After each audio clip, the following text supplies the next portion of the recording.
Is this thing on? Oh, it is. Let's go. Hello, hello, hello. Woo! Good morning. Disclaimer, I don't know where he is, but Bob has instructed us to be less funny than he is. So if any of our jokes bomb, it's on purpose. I'm Nicholas Vallejo-Sten, CAMS and CS major in the class of 26. And I am Gabe Torini, CAMS major, class of 2025. 2 years ago, in spring of 2023, Bob Daly left his cushy position, picketing without pay and striking under Hollywood's sweltering sun, so he could come to Carleton College and teach us student screenwriters how to grow up and steal his job. And that's not because we're better than him, it's because we'll work for less. Gabe and I were two of the students he taught.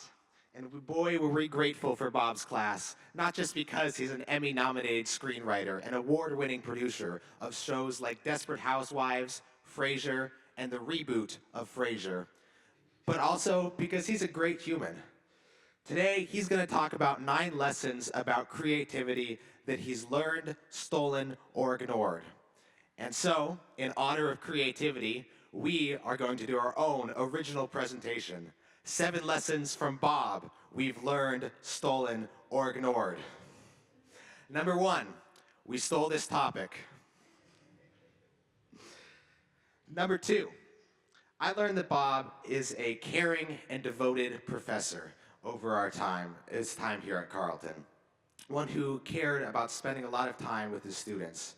Outside of class, he was eager to workshop my script even when he had Frasier Zoom meetings to attend to. Or he was one of 10 people, I think, to see my spring play. Just over the course of the time, he's been there for me. Number 3, we may not actually be able to keep track of these, but I'm going to do my best. We all learned on the very first day of class, I think, that Bob had never taught before in his life.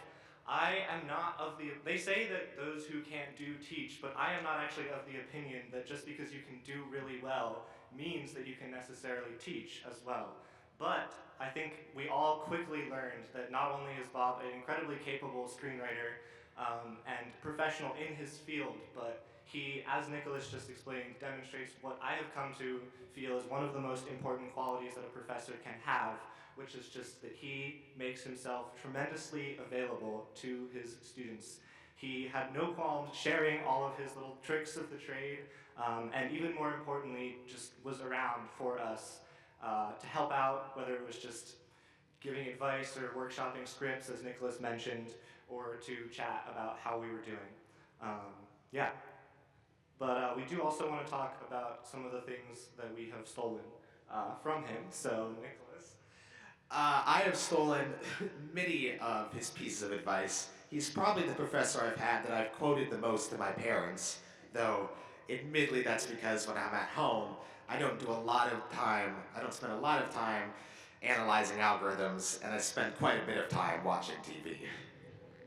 I've also ignored, just for now, his main piece of advice to turn in your work so late after the deadline that idiotic executives physically do not have time to make changes to your script before shooting. It's great advice for Hollywood, less so for Carleton essays. I think the biggest piece of advice from Bob that I have stolen is actually one that I initially ignored, but am now proud to say I have learned. So that is all 3 at once, if we're keeping track. In our class, as we were working through this process of each of us individually creating a full pilot script, we got to a point where Bob advised or instructed us all to develop a complete scene-by-scene outline of the episodes that we were writing, to which I said, ew, no, scary. How am I supposed to know every single thing that's going to happen in my episode of television before I start writing it? And then proceeded to disregard his advice. Needless to say, the pilot that I turned in at the end of class was a bit of a mess. But since then, I'm proud to say that I have become the CAMS department's premier outline shill, and my taking a bit more of a ground-up, step-by-step approach has helped me not only with my art, but also in life. So I'm very grateful to Bob for that. It should go without saying now that the singular class that Bob taught at Carleton was tremendously fruitful for all of us who took it, and the CAMS department seemed to agree because they really wanted to bring him back. But apparently he loves his family and doesn't want to leave LA to come spend 10 weeks in Northfield, Minnesota. What a guy. Um, that may seem like a valid reason to some, but not to be deterred, the CAMS department invented an entire off-campus studies program to accommodate him, which means that Bob will now be teaching, again, a screenwriting class on home turf in LA in this spring, which is really exciting, and I'm sure it's going to be awesome. Um, so yeah, he has also, though, blessed us with this brief wife-sanctioned visit to Carleton to share some of his wisdom to all of you here. And I think now it's fair to say, without further ado, we are all honored and excited to welcome Bob Daly to the stage.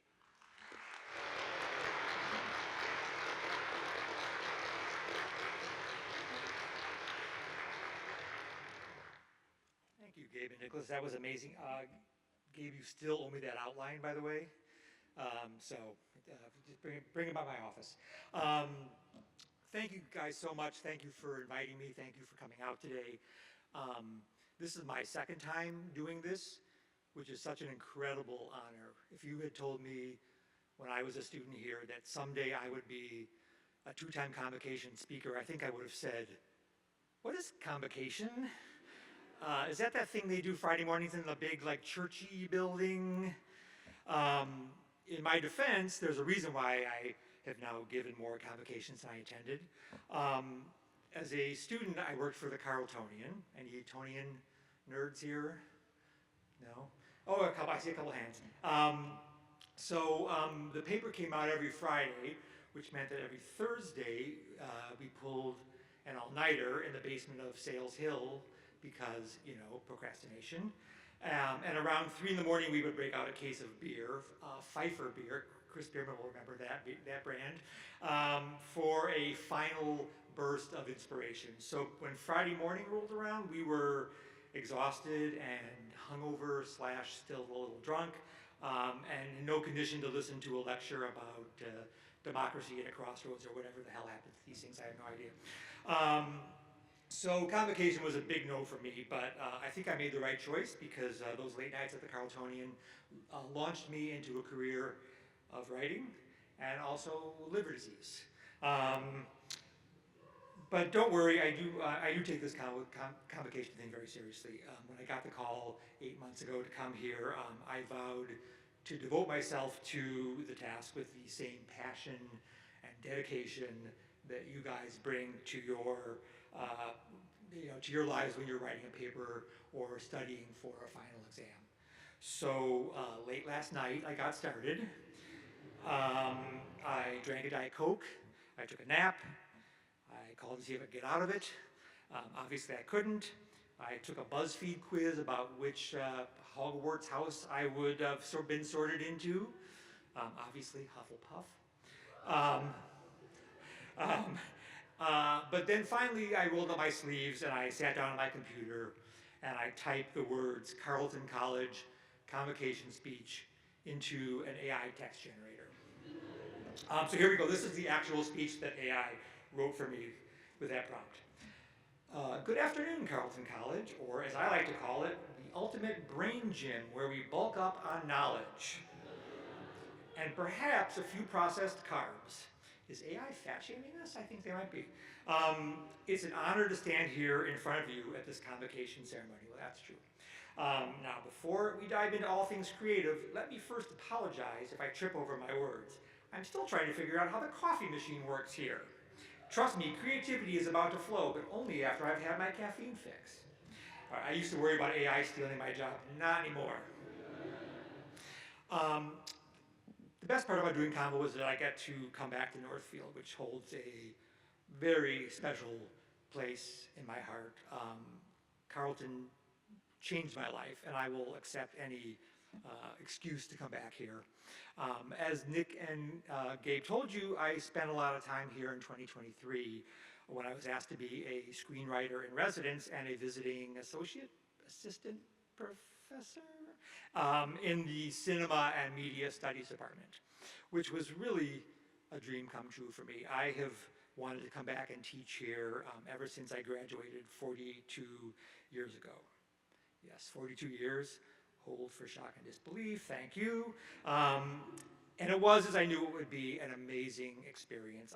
I fell in love with Carleton all over again. Some things had changed in 42 years, but many things were still the same. There's still no good place in Northville to get sushi.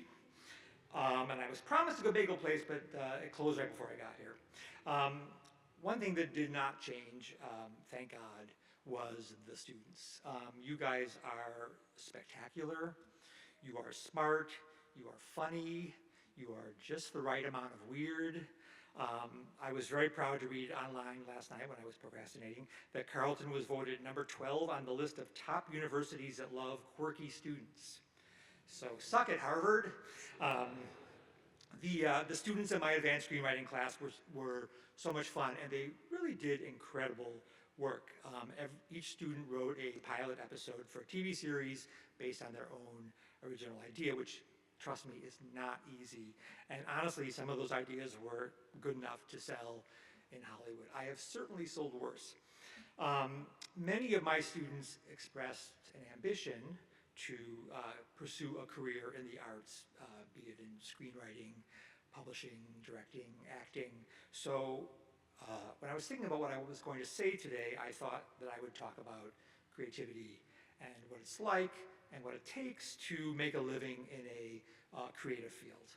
I'm going to share with you some of the lessons that I have learned in my 30 years as a Hollywood screenwriter, and before that as a journalist and a failed actor. What do I mean by creativity?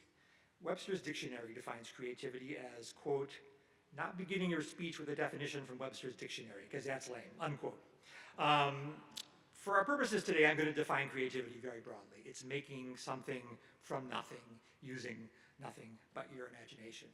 So obviously I'm talking to you writers, painters, poets, photographers, actors, musicians, architects, chefs, comedians, cartoonists, basically any job your parents tell you to not do for a living. And because this is Carleton, I'm also speaking to you people who create art, not to someday make a living, but just because it's fun. You find it fulfilling in some way. And because this is one of the many things I love about this place, the presence of so many well-rounded aficionados. One of my roommates, for example, was a brilliant chemist, but he was also the first chair cellist in the orchestra. And another roommate taught me how to make a bong out of an apple, which is very creative when you think about it.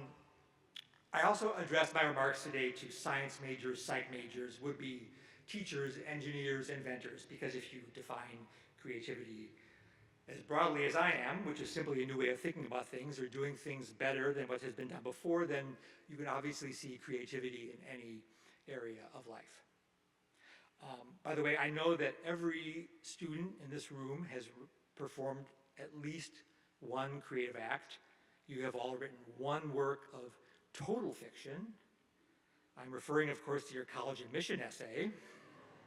You know what I'm talking about, right? The personal essay where you said you were the president of 5 clubs and the captain of 3 varsity teams, and oh, by the way, I built an orphanage in Nicaragua to honor my dead grandmother. I mean, very creative, and they obviously bought it because you're here. My path to becoming a professional screenwriter began here at Carleton, or as we like to call it, the ultimate brain gym, where we bulk up on knowledge. I did not know when I was here exactly what I wanted to do with my life when I graduated, but I did know that I wanted to try to make a living in some creative field, whether that was writing, acting, directing, teaching.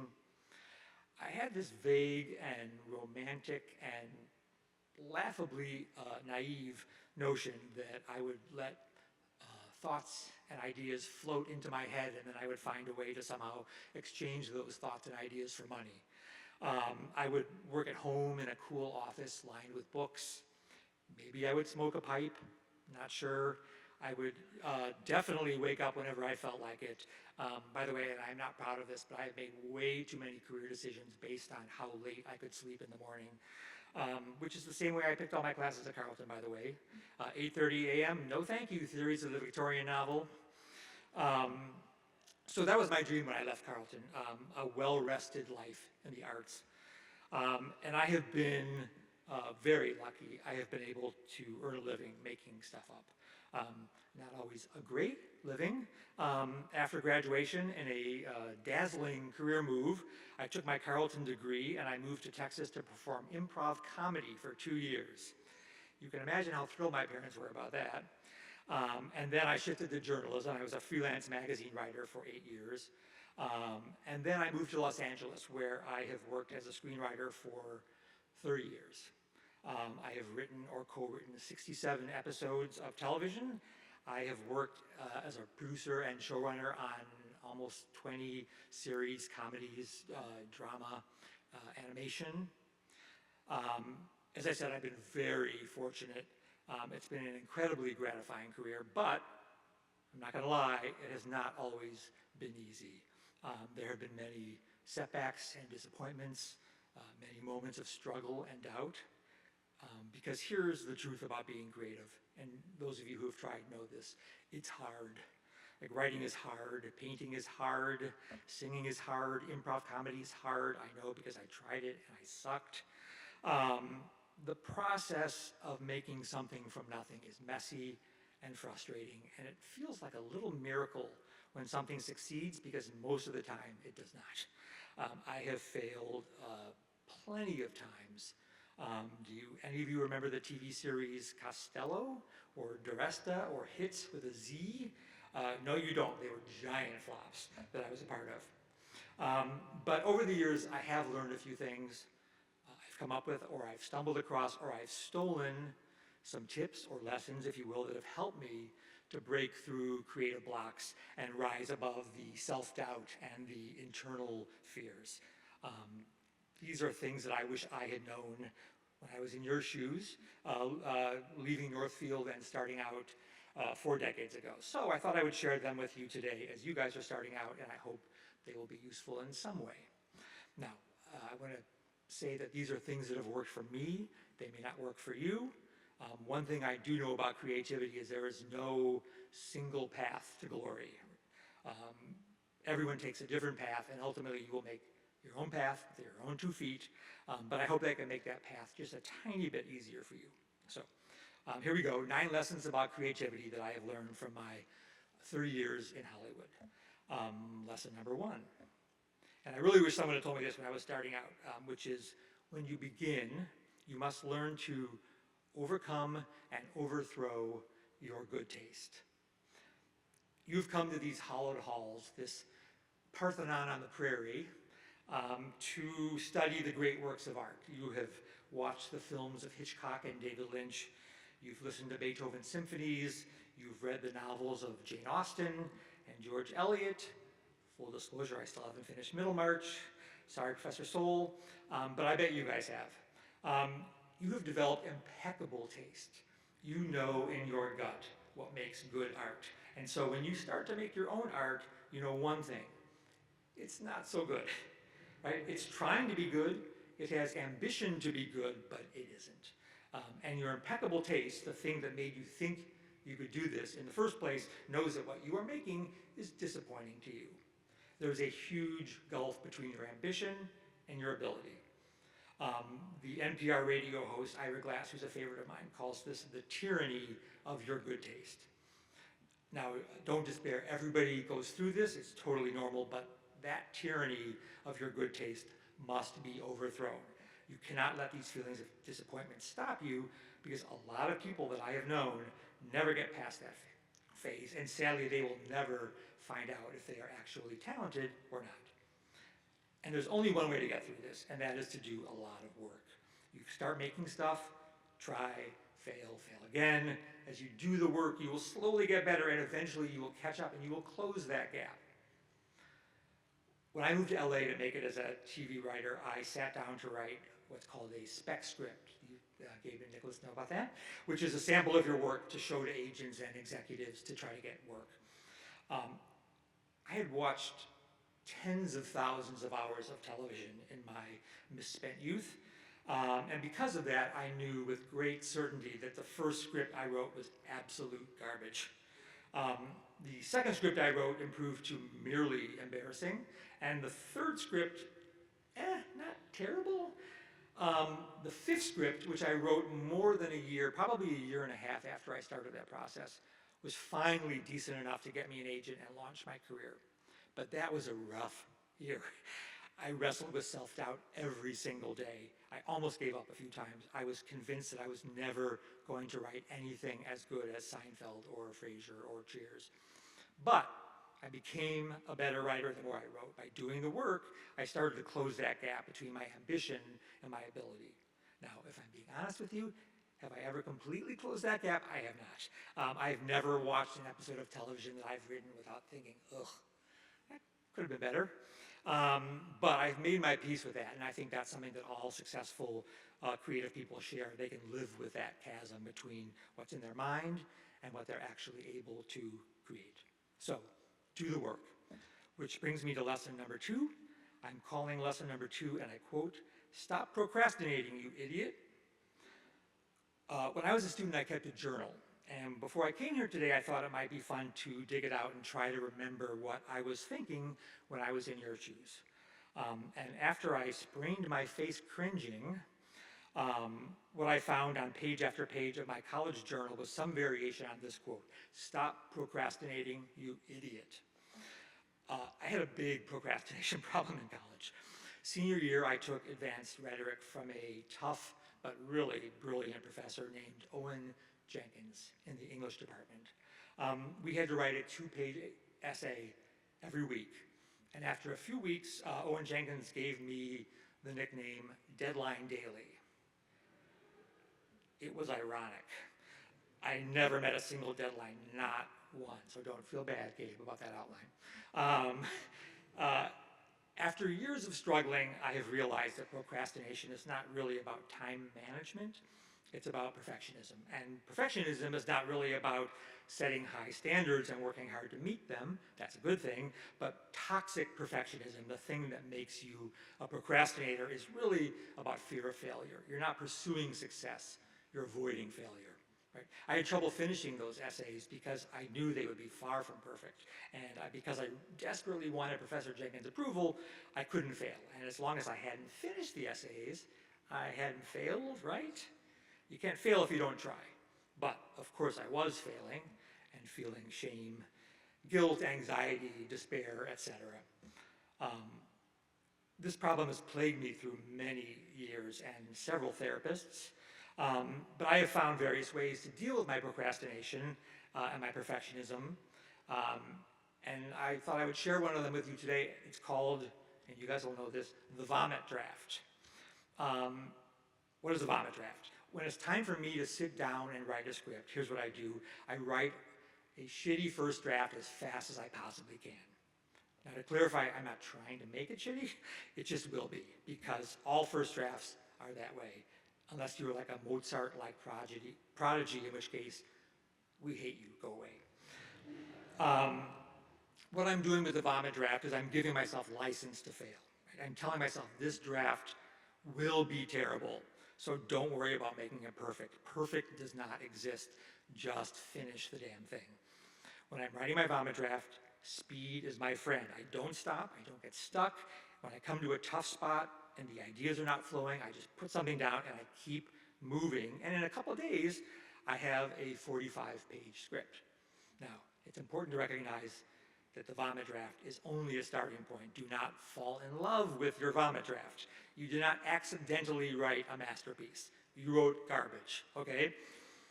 But now you have something and you can begin to make it good, because something is always better than nothing. You can fix something.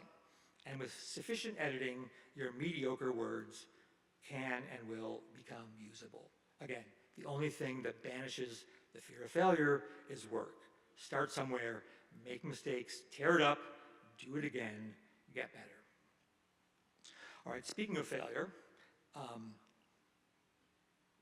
My third lesson is learn to be fearless. My first big break in show business came in 1999 when I was hired to join the writing staff of Frasier. I was thrilled and I was terrified. The show had just won its 5th consecutive Emmy for Best Comedy on Television, which was a record then. I think it still might be a record. The writers on that staff were so smart, so funny, so talented, so sophisticated. They were the Beatles of comedy writers, and I was no John, Paul, or George. I was not even a Ringo. The way a writer's room works is that a dozen people sit around a big table, a dozen writers, and for 8 hours a day, 10, 12 hours a day if we're behind, we toss out story ideas, jokes, lines of dialogue. Very collaborative process, right? And the best ones make it into the script. I did not speak in that room for months. And finally, one of the writers took me aside and told me that if I didn't pitch an idea soon, I was probably going to get fired. So the next day I walked into the writer's room and I screwed up my courage and I pitched an idea. Now, I wish I could tell you that was the idea that won Frasier its 6th consecutive Emmy. It was not. But what happened was almost better for me because I pitched the idea, and although nobody really cared for the idea, I didn't die. The roof did not cave in. I did not lose my job.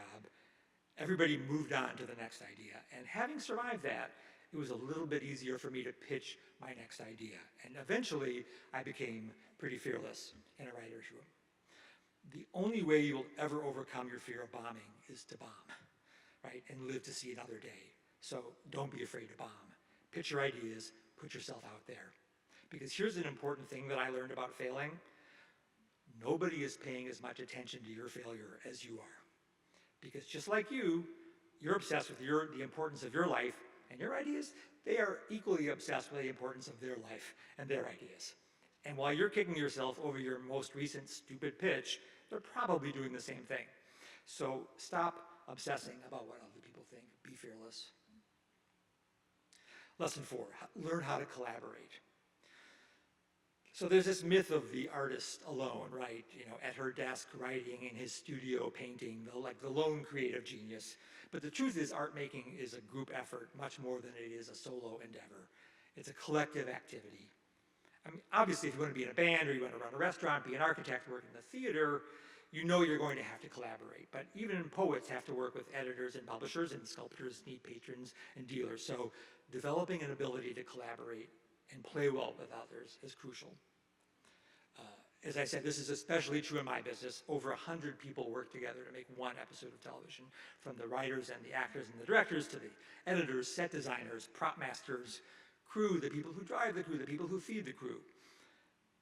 In my business, and probably most businesses, you get work by being good, but you keep working because you have a good work ethic and you're a good collaborator. You're easy to get along with, nobody hates you. So this might seem like the most obvious advice I'm going to give you today, but you would be shocked how many people in Hollywood need to hear this. Be nice. Praise others. Help people. Send thank you notes when somebody helps you. You would be surprised what a difference that makes in your creative career. But I also add, don't be too nice. That was one of the few problems I had with my students when I taught here my advanced screenwriting class. I wanted them to have sorry guys, not you guys. I wanted them to have that collaborative experience of sharing feedback, so I had them all read each other's work, and I tried to get them to share their honest opinions, positive and negative, and it was really hard for them. And I finally had to tell them, it's fine to be Minnesota nice, but you also need to be Hollywood honest. Right? Good collaborators know how to give kind but constructive and honest criticism that will elevate the people around them. You are doing people a favor when you help them make their work better. So this brings me to lesson number 5. You also have to learn how to take criticism. I worked with this wonderful actor named Bradley Whitford. You guys know who he is? He's won Emmy Awards for The West Wing, Transparent, Handmaid's Tale. And Bradley has a great take on taking criticism, or what is known in Hollywood as getting notes. People in some position of power telling you what they think you're doing wrong, essentially, which happens a lot. According to Bradley's theory, people receiving criticism go through 3 stages. And I'm going to censor this since I don't want to drop an F-bomb in the chapel. Stage 1 of receiving criticism, F you. Stage 2, I suck. Stage 3, okay, what? In other words, anger, right, F you, followed by self-loathing, I suck, followed by acceptance, or at least a begrudging willingness to hear the other person out. Okay, what? Again, I say to you, this is perfectly normal. Everybody goes through these stages. We all have egos. We don't like to be told that we're not geniuses. But my advice to you is that the quicker you can get to stage 3, the more successful you will be. Because the first 2 stages, you're taking it personally, right? And it's hard not to. But stage 3 is actually productive. If you listen and open yourself up, getting to stage 3 can actually make your work better, and that's the goal. I have worked with many people who got stuck on stage 1, and nobody wants to work with them because they are belligerent, they are defensive, and their anger consumes them. I've also worked with people who get stuck on stage 2, and they don't last very long either because criticism sends them into a downward spiral that they cannot get out of. Their self-loathing consumes them. But again, if you can get to stage 3, stop pretending you're a genius, stop wallowing in your self-pity, then you can direct your energy into finishing the work and making it as good as you possibly can. Because here is what I've learned, working in a very collaborative field, sometimes other people's ideas are better than mine. Usually other people's ideas are better than mine. And if I listen to them, my work will be better and I will look better. By the way, I'm not saying that all criticism is valid or that you should believe everything that everybody tells you. You have to learn how to keep what's useful and ignore the rest. And you have to decide who gets to criticize you. In my case, it's the people who pay me. But hopefully you will find a group of collaborators that you can trust who can give you honest and helpful feedback. All right, lesson number 6. Trick your brain into creativity. As we've established, creating something from nothing is painful, and your brain has developed an annoying ability to avoid pain. Thanks, evolution. So if you want to get anything done, you have to trick your brain so you can free yourself up to be creative. You have to find little habits, rituals, routines, brain hacks, things that will make the act of creativity feel less difficult and let you do your thing. I love reading about artists and their rituals and routines. Hemingway and Virginia Woolf, for example, could only write standing up. Truman Capote could only write lying down. Victor Hugo could only write naked. He would give all his clothes to his servants so that he couldn't leave the house until he had met his deadline. I don't know if you've ever seen Victor Hugo, but I hope that servant was well paid. And let's not forget Schiller, the German poet we've adopted as our patron saint. Schiller's writing hack was to fill a drawer in his desk with rotten apples.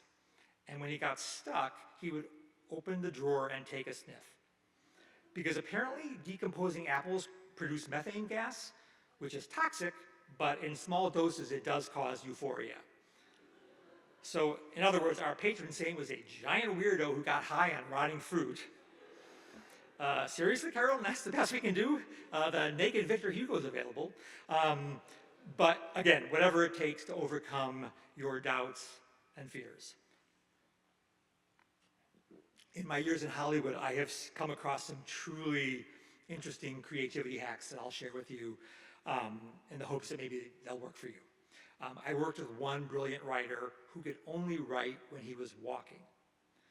When he had a script due, he would walk a 2-mile loop around the Universal Studios backlot.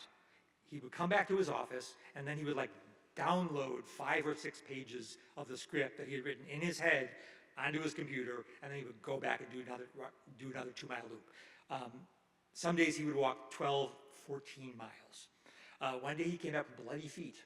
But it worked for him. By the way, studies have shown that creative thinking does improve when you're walking, so that's not a bad hack. My all-time favorite hack is this one. On the first day of my first TV job, one of the writers asked me if I could please bring in some wrinkled clothes, because the thing that made her feel most comfortable and creative was ironing. So she would set up an ironing board in the corner of the writer's room, and she would iron people's shirts while she was pitching very funny jokes and ideas. By the way, again, basis in psychology, they call this soft fascination. By engaging in simple activities that require little mental effort, you give your mind freedom to wander and make connections and find solutions. Again, whatever it takes, find your ritual, trick your brain. If the ironing thing works for you, I have some shirts back in my room that need ironing. Number 7, prepare to pivot. When I left Carleton, I wanted to be an actor. I had never acted before my senior year, but on a whim, I auditioned for a play at the North Little Theater, and I got one of the 2 male leads. Now, I later learned that I was one of only 2 males to audition for the 2 male leads. But whatever, right? I did it, I caught the acting bug, and when I graduated, the wonderful woman who directed me in that play, Ruth Weiner, helped me get a job from a Carleton alum at a sketch and improv comedy club in Houston. So I moved to Texas and I threw myself into acting. I performed in front of audiences, I took classes, and I was terrible. And this is not one of those imposter syndrome, like, oh, I thought I was terrible, but I was actually pretty good. I was genuinely awful, right? There's proof, videotapes. Apparently my childhood was screwed up enough to be a writer, but not enough to be an actor. So there's a quote that I love from the boxer Mike Tyson, who you may know as the old guy that got beat up by Logan Paul recently. But before that happened, Mike Tyson, when he was in his prime, another boxer announced that he had a game plan to beat Mike Tyson in an upcoming fight. And Mike Tyson replied, everybody has a game plan until they get punched in the face, right? I had a game plan until I was punched in the face by the fact that I was a bad actor, right? That's a metaphor, by the way. There's no way I could take an actual punch. So I had to step back and reassess my game plan. I loved theater and film, but I was never going to be the person on stage or on screen. Could I maybe be the person off screen who was telling the people on screen what to say? Maybe. And that's when I started to think about becoming a screenwriter. So I urge you to come up with a plan, but be ready for the punch in the face, right? Be open to forks in the road. You may think you want to be a director, but realize that editing is a better fit for you. Or maybe you want to paint, but you learn that running a gallery is more your strength. Pivot. So we're up to lesson number 8. Lesson number 8 is don't write the title of your speech before you write the speech itself. So a few months ago, they asked me for a title, and I came up with 9 lessons about creativity. It turns out I only have 8 lessons about creativity, not 9. Sorry about that. Which brings me to lesson number 9. And then I'm happy to take questions. Now is the time. If you have even an inkling that you want to do something creative, whether it's a career or a hobby, now is the time to try it. Because at this moment, you guys are in a unique position that you may never be in again. You have nothing to lose. You're young, you have very few obligations, other than, obviously, crippling student debt. When you graduate, you only need to feed one person. You still have your parents' Netflix password. You can stay under health insurance until you're 26, thanks Obama. Here's another thing. If you have lived in Musser, you can survive a shitty apartment in New York or Los Angeles. Honestly, if you lived in Musser, you could probably feel right at home in a bomb shelter or abandoned missile silo. So do it. Now is the time. Right? You will never have more brain cells. You will never have more hair. If you want to be an actor, you will never be better looking. And you are in the perfect place right now to experiment. Carleton has art studios, unused pianos, empty theaters, and you can use them all for free. Right? Also, you are surrounded by collaborators, smart, funny, talented, creative people who also want to make stuff, and they will help you make your stuff better. So before you leave this place, take advantage. Go to North Little Theater and audition for a play. It changed my life. Sign up for a ceramics class. Start a journal. Write for the Carletonian. And don't do it just because it will lead to a career. Do it because it's fun. My senior year, 3 friends and I started a band. Well, first we signed up for open mic night at the Cave, and then we started a band. And then I borrowed a bass guitar and taught myself how to play because I did not know how to play an instrument when we started our band. We played the Cave one night only. We weren't great, but we weren't terrible. People danced. It was so much fun. And decades later, I still think about that night, and it warms the cockles of my little heart. Life is short, don't waste it. Memento mori, or as you kids say, YOLO. Because I am telling you, and I have taught some of you, so I know this is true, you are capable of much more than you think. So be fearless. What have you got to lose? Just stay the hell out of Hollywood, because the last thing I need is a bunch of talented young people invading my job market, okay? I'm looking at you, Gabe and Nick, so anyway, so good luck. Thank you for inviting me, thank you for coming, and thank you, AI, for writing my speech today.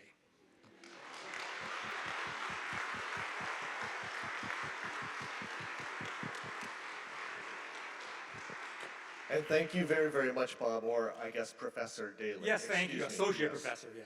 We're going to get to Q&A in just a second here. Just a couple of announcements. Please continue to eat up the Convo snacks on the way out so that we have none to waste. Usually I make an impassioned plea about this time for needing people to attend Convo lunch. Today we're pretty full.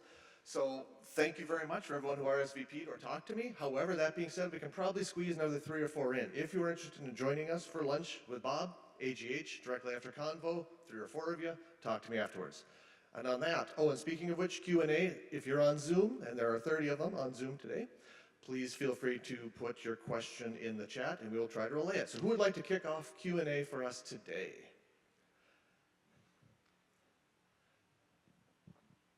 Hi, I just had a question about your lesson number 7. So when you get punched in the face, when do you know whether to persist or when you want to pivot? That's a great question. I probably waited too long. Like I said, I should have known sooner than 2 years. And I think that's okay, because I think hanging on too long may put a final bullet in that ambition for me. But no, it's not easy. I mean, Hollywood is full of actors who probably should have called it quits a while ago and can't give up the dream. You know, if you're supporting yourself and you're enjoying it, then stick with it. But at some point, I think the most important thing is to ask yourself the question, what could I be doing with my talents that might be a better fit for me? You know, like for me, like I said, acting was not going to be it, but I knew I wanted to stay in that field, and so I thought, what else can I do in this field that makes that I know will be gratifying to me? And so I think that's the better question is not so much when, but like what else is out there for me? I'm going to jump in with one, if I may. Are you, by any chance, related to Bill Daly, the actor from I Dream of Jeannie, Newhart? I'm not, different spelling, but yes.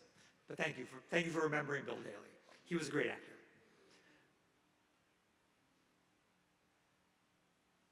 Anybody? What's your favorite project you've ever worked on? Or a couple favorites?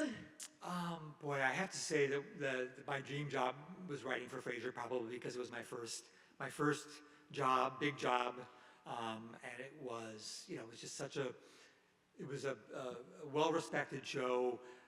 It had brilliant actors who elevated every piece of material that we wrote and made us look so good, and they were so collaborative. I mean, one of the things about collaboration is that, especially with actors, is that it has to be a two-way street, right? You have to hope that they treat you with the same respect that you treat them. And those actors, as brilliant as they were so respectful of the writers. And so it was just a dream to go down to that stage every day and see what they had done with the stuff that we created. Because I would write a B- joke that they would turn into an A+ joke just by the way they delivered it. So that was a dream come true for sure. Thanks. Like in the case of like deciding whether or not you're gonna like pivot, how do you deal with the anxiety of like missed opportunities? Like how do you know you know, like the path that you didn't take isn't the one? Yeah, no, another good question. Like I said, I probably stayed a little too long, but I'm glad that I did because I knew for certain that I was making the right decision. You know, and again, I was 22, I was living in a $300 a month apartment with no heat, but I didn't mind, so I was, you know, it's a little harder when you get older, so that's why I say, like, do it now when you're young and you can, and you don't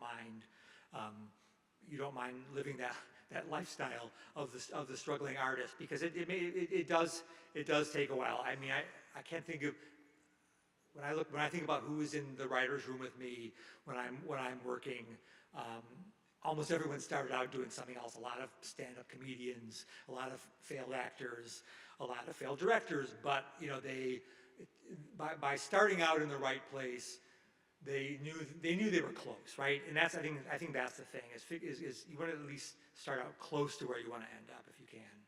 But I'm not gonna lie, it is hard. I experienced a lot of anxiety those 2 years, and I really was not sure. It's easy to look back in hindsight and say, "Oh, I made the right decision," but I sympathize with what you're saying because it was a little bit of a struggle for me for sure. As a writer with an excellent editor for a wife, I have to say you gotta get past that FU stage Right. pretty quickly, and I haven't quite mastered that. But Nor have I, by the way.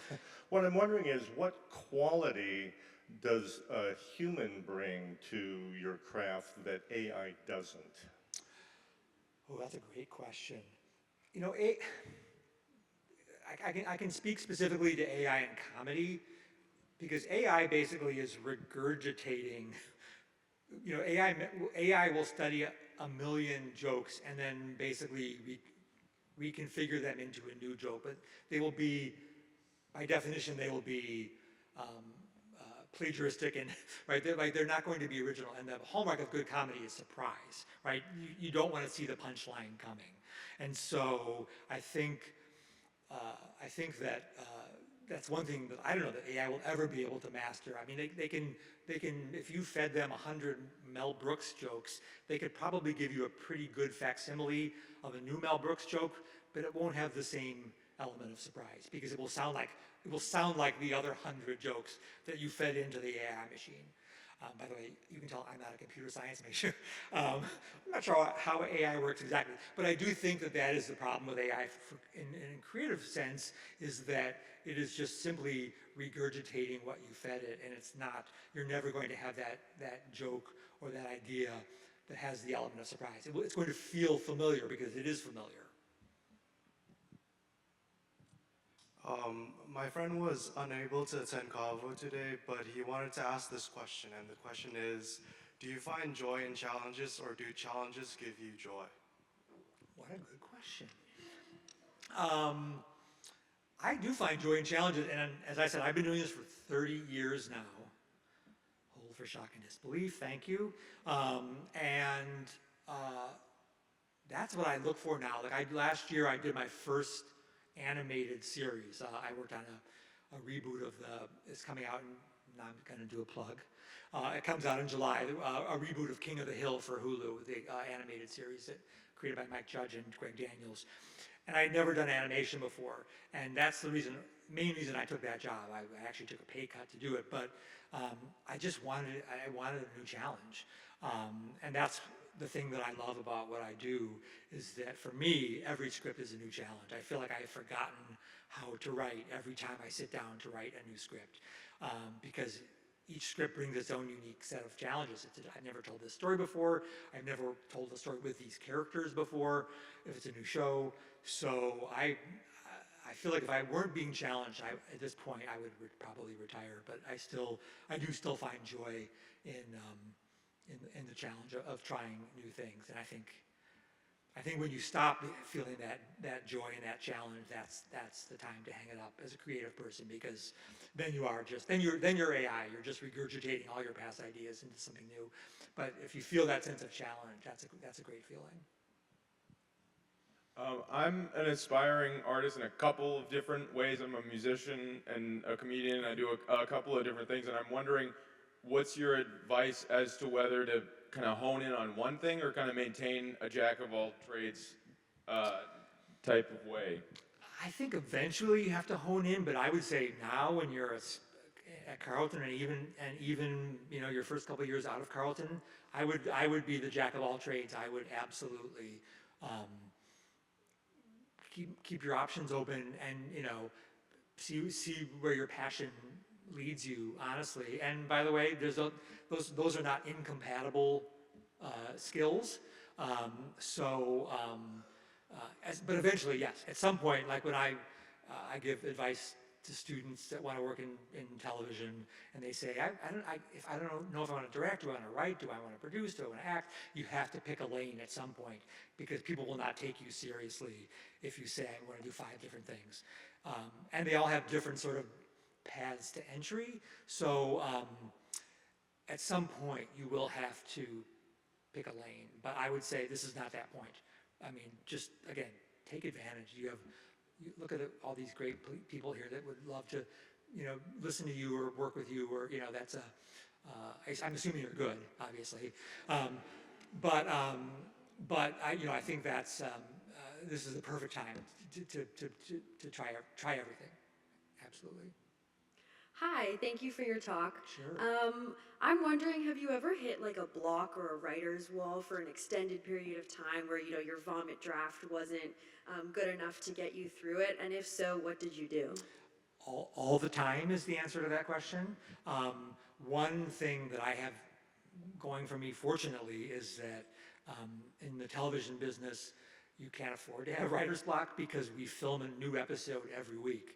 And if you have to shut down because you don't have a script, it can cost like $1 million a day, maybe, to shut down. So there's no luxury of writer's block, and that's helpful. Honestly, deadlines are very helpful. But I do think the vomit draft for me is the thing that gets me through it, because when I'm done, like I said, I have something, and there are nuggets of value in there. There's also just utter garbage, but there is enough in there that I think, I feel a glimmer of hope when I finish my vomit draft. It's not good, I know it's not good, but I see there's enough good in there that I think I can make this good eventually. And that's the only thing that gets me through it, because if I and I know writers who are like this, they can't write the second line until they've perfected the first line. If I did that, I would never get past page 1. So I think for me, and again, everybody has their own path, or their own hacks. But for me, getting something done reduces that anxiety because if nothing else, I have something I can turn in, right? And the people I work with will make it better. So, just on a psychological level, having something makes me feel so much better. I print it, I hold it in my little hand, and I've got something that I can show. And then, like I said, then I can start to make it better. I'm going to pop in with one from Zoom, if I may. Okay. And that is, how did grad school influence your career? It made me realize that grad school was not for me.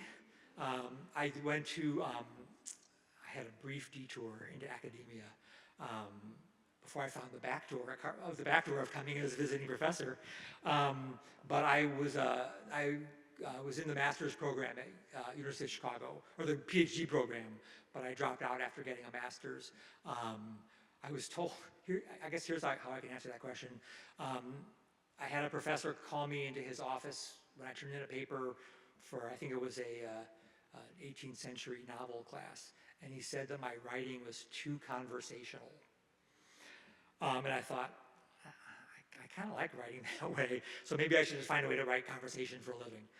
So that's kind of what I did. I realized that as much as I admire academics, and I truly do, and like I said, being a professor was always my dream, but I just didn't have I was not able, I was probably not smart enough to write the kind of academic writing that was required by graduate school, so.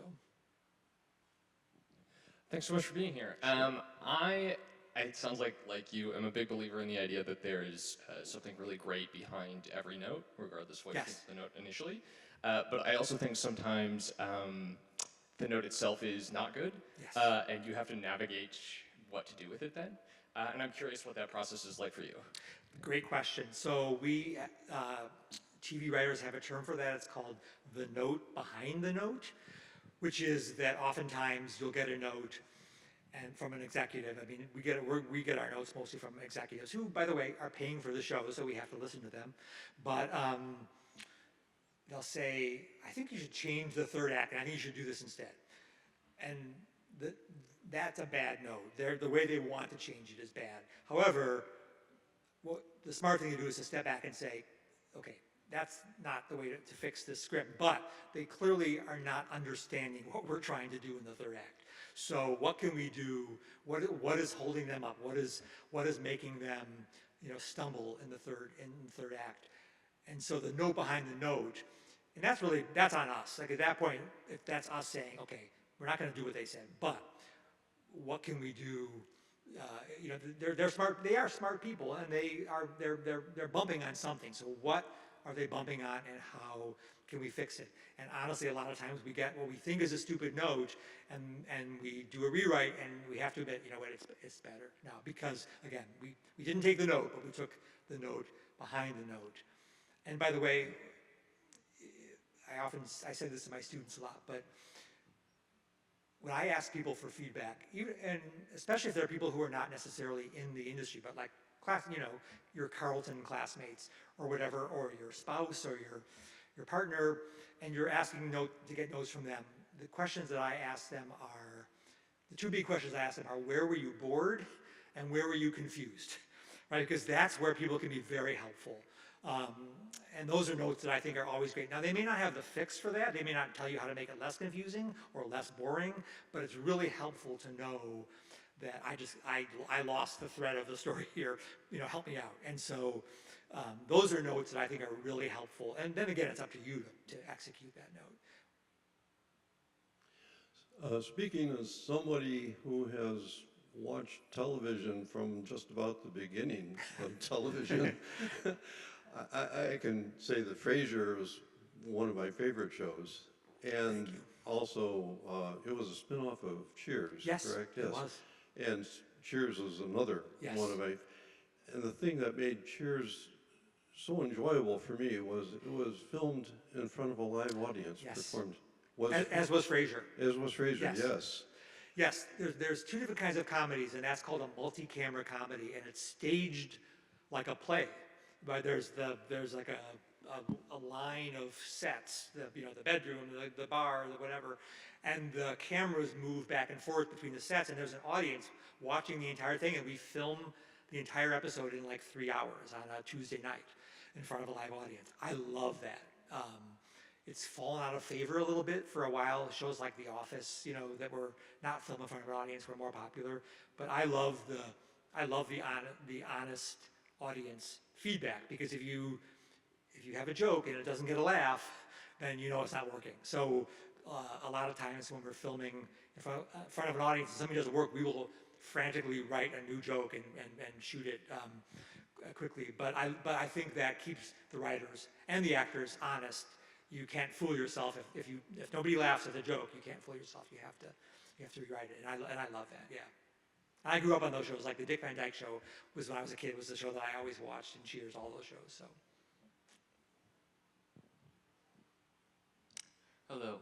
Have you ever disliked writing so that becomes more of a chore than a passion? And if you have, how do you encourage yourself in a way that does not make you dislike it further? I would say I dislike writing on and off all the time. But I don't that's not dislike, it's more frustration that like I said, the gap between my ambition and my ability is too wide. But for me, like I said, it's trying to find ways to challenge myself. Which in my case is working on a new show, writing for different characters, writing a different genre. Like when I went to work on Desperate Housewives, I had never written hour-long drama before, and that was a revelation to me, and something I'd never tried before, and it was a great way to kind of reinvigorate myself. So I, try a different genre, like try, I have never written poetry, but try a poem.